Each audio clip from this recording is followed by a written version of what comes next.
But perfection is exhausting. It means never resting, never revealing the cracks.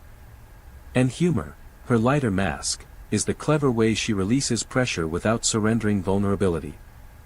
It buys her space in a world that once punished sincerity.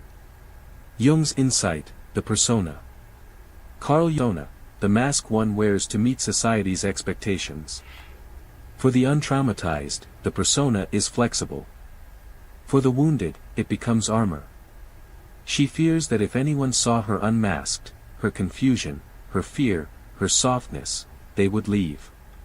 So she refines the performance until she forgets where the act ends and the self begins. The tragedy is that the persona once saved her life, but now it keeps her from living it. The Stoic parallel, control as refuge.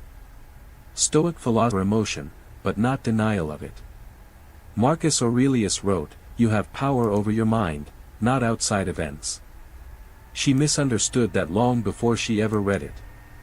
Her control was born not of philosophy, but of necessity. She controlled what she could, her grades, her appearance, her manners, because the world, to her, losing control feels like death. So she perfects everything, her posture, her timing, her tone. She believes that if she performs flawlessly, pain will not return. But control is a fragile god. It demands constant sacrifice. The hidden cost of being the strong one. People often admire her. They call her inspiring, resilient, the one who keeps it together. Few notice that she's tired. Because perfection forbids weakness, she cries only in private. Because humor deflects intimacy, no one realizes how rarely she feels truly seen. The very traits that draw people to her also isolate her. Underneath, there's a simple truth: she's afraid of being ordinary, because ordinary once meant unsafe. Recognizing the crack in the mask. If you look closely, you'll notice moments where the performance slips. A flash of irritation when someone thanks her too sincerely. A tremor in her voice when laughter lingers. Sign 5, she is addicted to chaos. Peace makes her uneasy. When life becomes still, when no one is yelling, nothing is collapsing, and no storm is gathering, she begins to feel an emptiness she can't explain. Her mind starts searching for problems. Her body hums with invisible tension.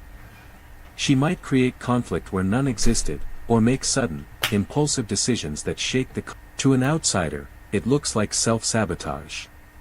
To her, it feels like home. The body's memory of turmoil. Trauma isn't only psychological, it's physiological. If she grew up in an environment of shouting, neglect, or emotional volatility, her nervous system learned to operate on high alert.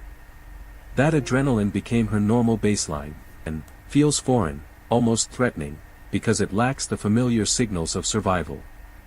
When calm finally arrives, her body doesn't interpret it as safety. It interprets it as waiting for the next blow. So she unconsciously recreates chaos to restore equilibrium.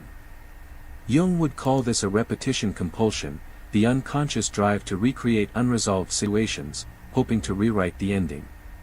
But the ending rarely changes. What changes is her exhaustion. The illusion of aliveness. Chaos gives her a strange sense of vitality. She equates intensity with love, conflict with connection, drama with meaning. Quiet days feel dull.